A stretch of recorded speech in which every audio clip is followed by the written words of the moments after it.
Сәлеметсіңдер ме оқушылар? Қазақ тілі сабағына қош келдіңдер. Бүгінгі сабақтың тақырыбы дауылпаз бабалар мұрасы. Дауылпаз наследие предков.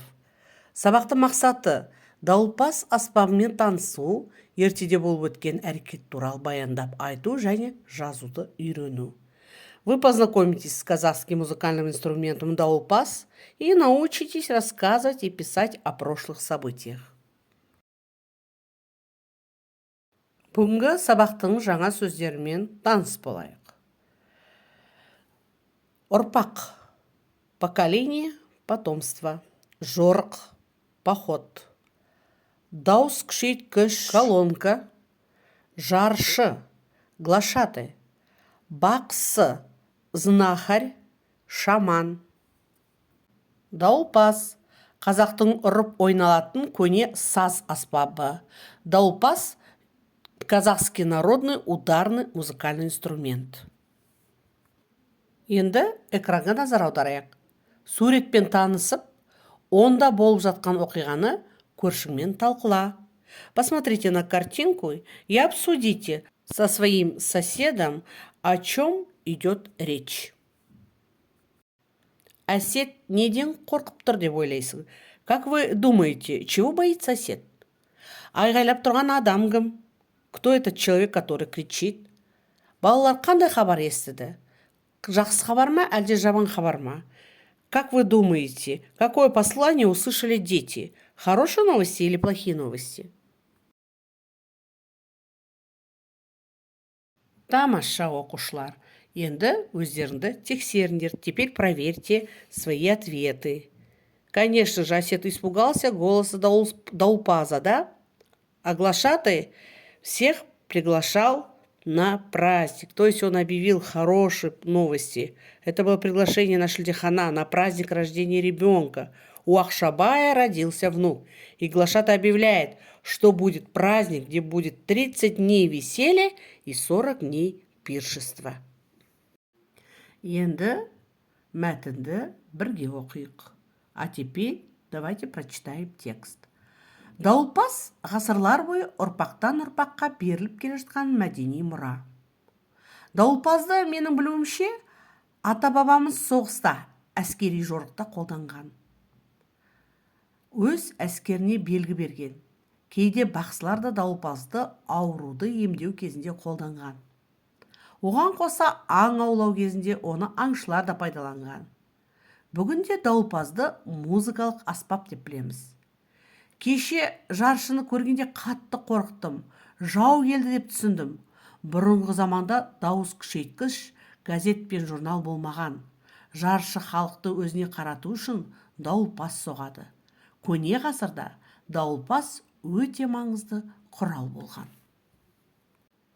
Келесі тапсырма. Тыңдап болдық мәтінді, енді сөйлемдердің дұрыс не бұрыс екенін анықтаңдар. Прочитали текст. Теперь определите, являются ли предложения истинными или ложными.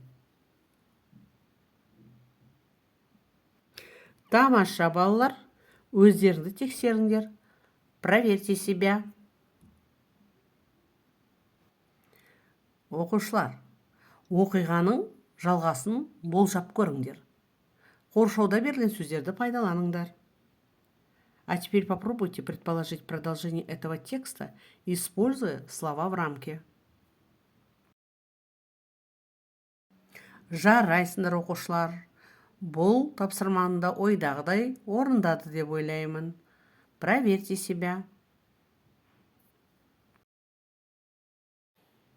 Иә, оқушылар, мына экрандағы сөйлемдерді салыстырыңдар.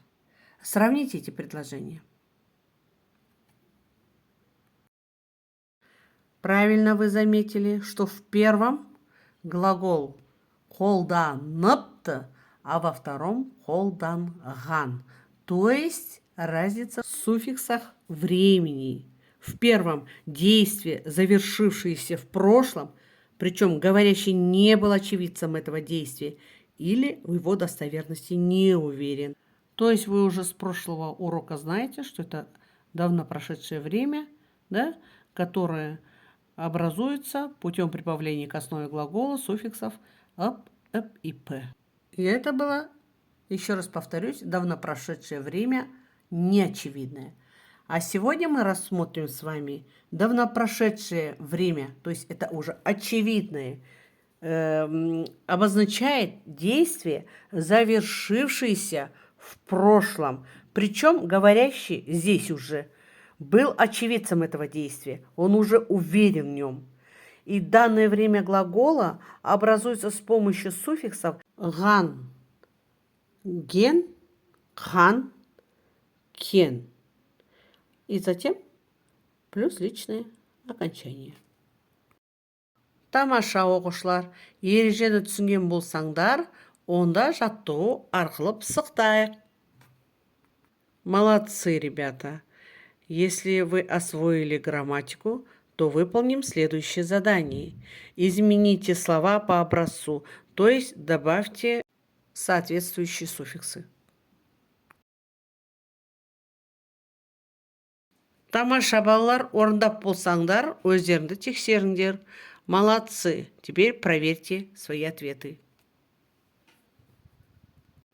Келесі тапсырма: сыныптасың туралы айт, үлгіні қолдан. Следующее задание: расскажи о своем друге. При этом используйте глаголы в давно прошедшем очевидном времени. Тамаша, өздеріңді тексеріңдер, проверьте себя.